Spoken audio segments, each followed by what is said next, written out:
5명의 사상자를 낸 의정부 타워 크레인 사고 원인이 노후한 시설이라는 가능성에 무게가 실리고 있습니다.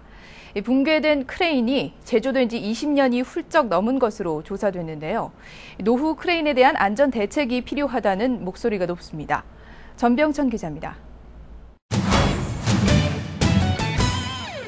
3명이 숨지고 2명이 다치는 등 대형 참사를 불러온 의정부 타워 크레인이 27년이나 된 것으로 드러났습니다.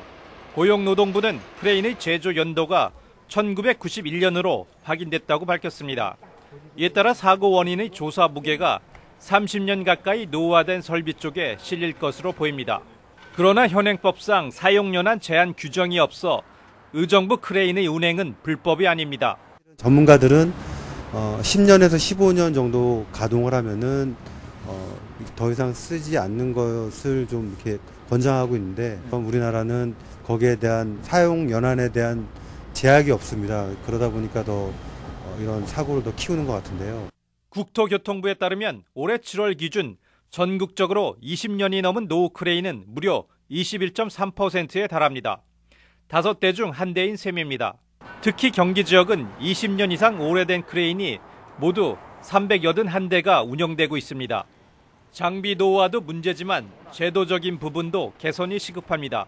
공사를 발주할 때 크레인을 시공사에 예속시키지 말고 분리해서 맡겨야 사고 위험을 줄일 수 있다고 지적합니다. 그러니까 하청의 재하청 그러니까 낮은 금액의 공사를 또 하청을 받다 보니까 부실로 이어지는 것이고요. 그런 것들 때문에 부실을 더 키우는 건데요. 그런 부분에 대해서도 좀 개선할 필요가 있고요. 체계적인 관리 기준 마련도 요구됩니다. 크레인 설치와 해체 등 안전이 요구되는 작업을 할 때 해당 지자체의 관리 감독이 필요하다는 것입니다. 사고 현장은 그것에 대한 공사의 감독에 대한 안전 진단과 감독의 권한이 구체적으로 국토부에 있고 노동부에 있거든요. 그럼 국토부에서 그 안전의 감독을 하느냐? 못하고 안 하잖아요. 그래서 그러한 설계와 시공과 건축 인허가는 거기서 그대로 하더라도 안전에 관한 감독권은 지자체로 이제 이관해서. 올해 들어 타워 크레인 붕괴로 숨진 사람은 모두 12명. 어수란 안전법규의 개선과 관계당국의 대책 마련이 시급합니다. 딜라이브 서울 경기 케이블 TV 전병천입니다.